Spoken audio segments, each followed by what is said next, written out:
கோவையில் கல்லூரி மாணவி பாலியல் வன்கொடுமை செய்யப்பட்ட விவகாரத்தில் தமிழக அரசை கண்டித்து பாஜக மகளிர் அணி சார்பில் தமிழகத்தின் பல்வேறு மாவட்டங்களில் ஆர்ப்பாட்டம் நடத்தப்பட்டது. நாமக்கல் மாவட்ட ஆட்சியர் அலுவலகம் அருகே கோவையில் கல்லூரி மாணவி பாலியல் வன்கொடுமை செய்யப்பட்ட விவகாரத்தை கண்டித்து பாஜக மகளிர் அணியினர் ஆர்ப்பாட்டத்தில் ஈடுபட்டனர். இந்த ஆர்ப்பாட்டத்தில் 100க்கும் மேற்பட்டோர் கலந்து கொண்டு குற்றவாளிகளுக்கு கடும் தண்டனை வழங்க வேண்டும் என கண்டன கோஷங்களை எழுப்பினர்.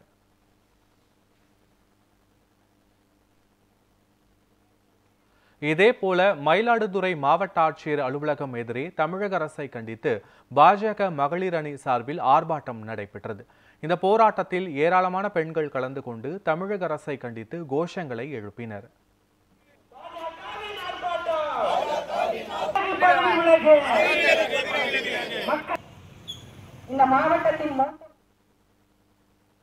தஞ்சை தெற்கு மாவட்ட பாஜக மகளிர் அணி சார்பில் பட்டுக்கோட்டையில் கோவையில் கல்லூரி மாணவி பாலியல் வன்கொடுமை செய்யப்பட்டதை கண்டித்து கண்டன ஆர்ப்பாட்டம் நடைபெற்றது. இதில் பாஜக நிர்வாகிகள் கலந்து கொண்டு திமுக அரசை கண்டித்து கண்டன கோஷங்களை எழுப்பினர்.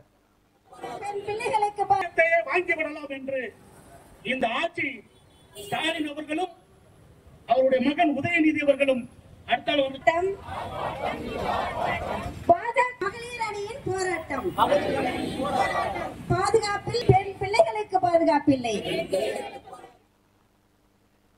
இதேபோல பெரம்பலூர் மாவட்ட ஆட்சியர் அலுவலகம் முன்பு பாஜக மகளிர் அணி சார்பில் ஆர்ப்பாட்டத்தில் ஈடுபட்டனர்.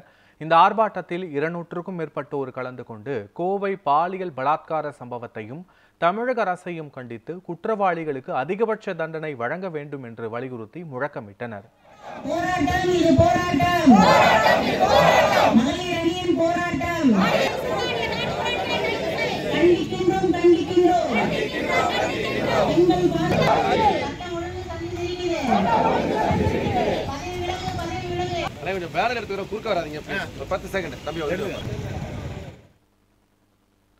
உதகையில் பாஜகவின் மகளிர் அணி தலைமையில் தமிழக அரசுக்கு எதிராக கண்டன ஆர்ப்பாட்டத்தில் ஈடுபட்டனர்.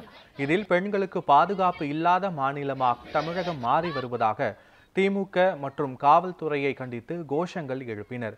பெண்களுக்கு எதிராக எந்த ஒரு வன்கொடுமை குற்ற சம்பவங்களும் நடைபெறாமல் இருக்க 2026 சட்டமன்ற தேர்தலில் திமுகவிற்கு எதிராக அனைவரும் வாக்களிக்க வேண்டும் என தெரிவித்தனர்.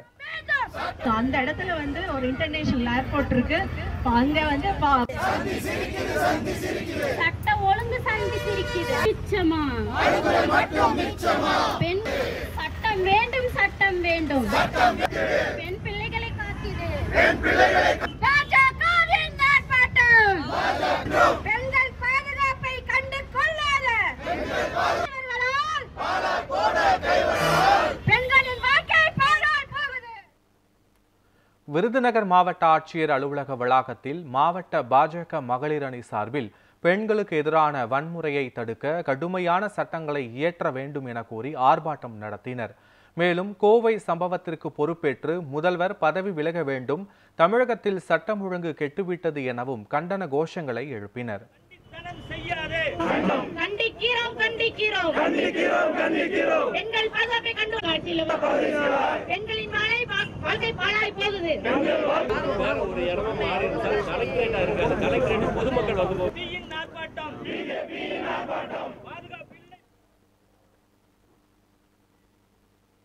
திண்டுக்கல் மாவட்ட மகளிர் அணி தரப்பில் கோவை கல்லூரி மாணவிக்கு நடந்த பாலியல் வன்கொடுமையை கண்டித்து ஆட்சியர் அலுவலகம் முன்பு ஆர்ப்பாட்டம் நடைபெற்றது.